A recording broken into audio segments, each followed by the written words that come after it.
Welcome to the channel.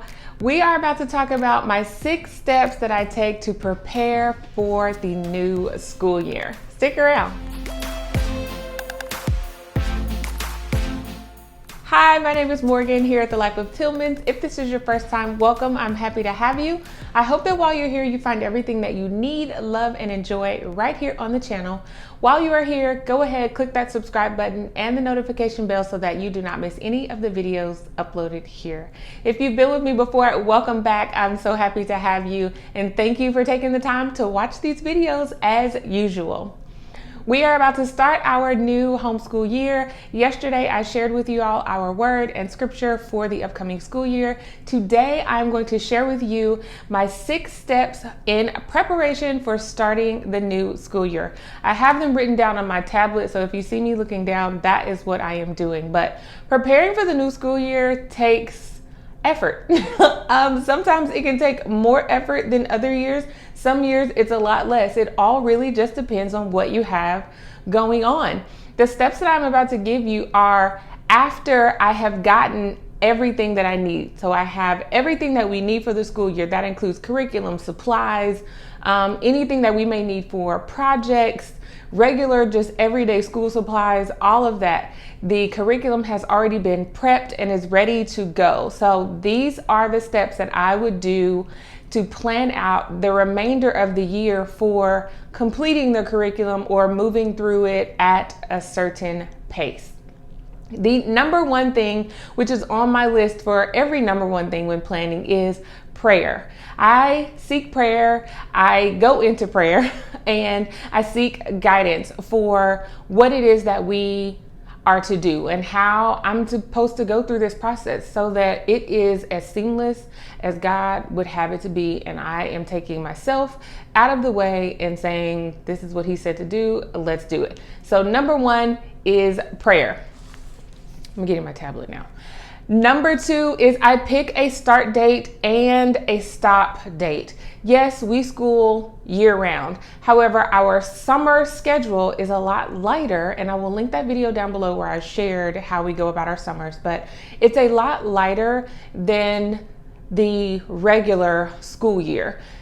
If my daughters transition into a curriculum, say this year they transitioned into 4th and 3rd grade before we reached our summertime schedule, which was fine. We just continue moving until we get to our summertime schedule, and then we lighten things up. So I always pick a start and a stop date as my guide.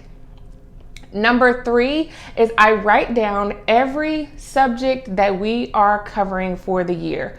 For example, language arts, math, Spanish, writing, handwriting, spelling, vocabulary, our unit studies, whatever it is that we're going to be working on, I make sure that I have a list of that, and I keep it here in my planner. I make sure that I have a list of that so that I know what we are working on. Believe it or not, I'm almost ashamed to say this, but in the past, I had completely forgotten that there was a curriculum or an area of focus that I wanted us to work on.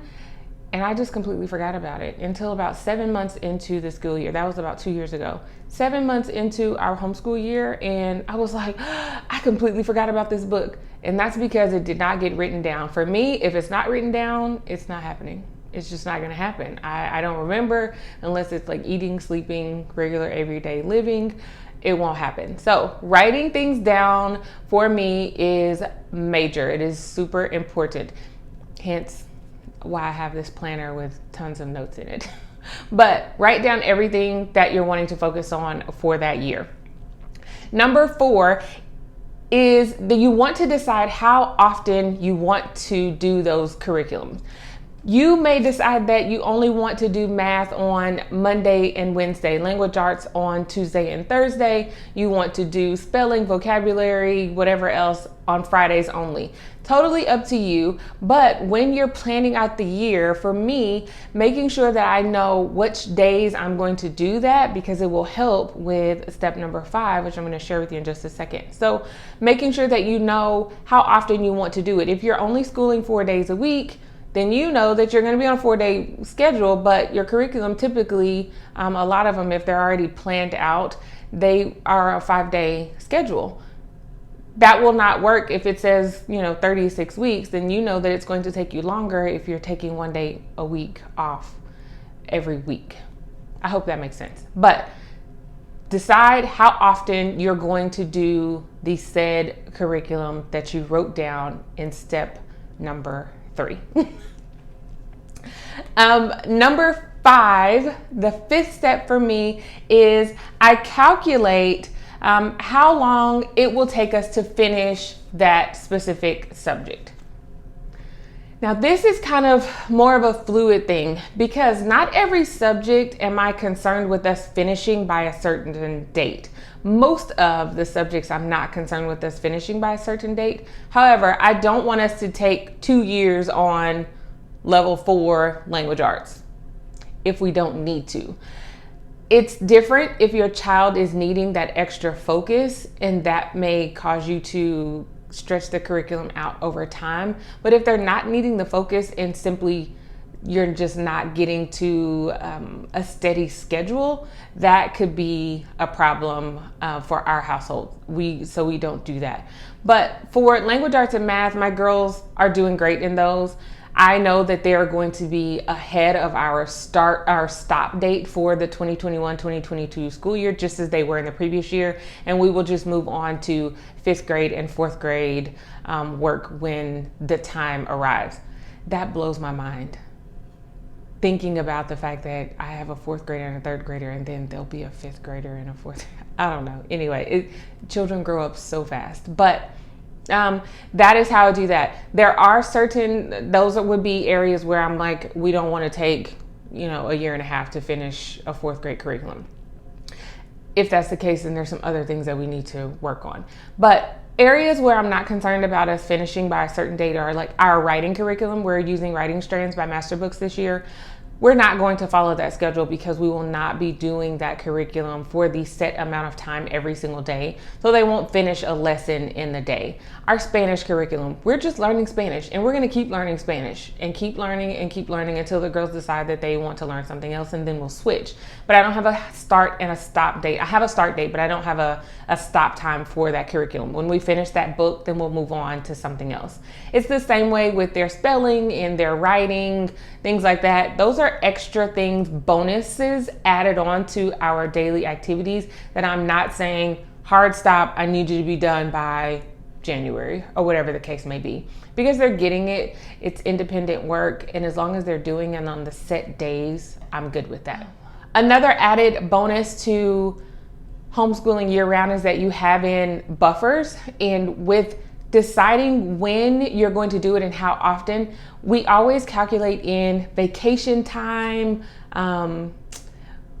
things like schooling on certain days of the week, holidays, mental health days that will come up that we don't have planned for, things like that. So when we school year round, that helps us to add in a buffer. If I set a stop date, just for example, of May 1st for our language arts curriculum, and we get to May 1st and we have 2 more lessons, that's fine because we typically don't start our summer until toward the end of May.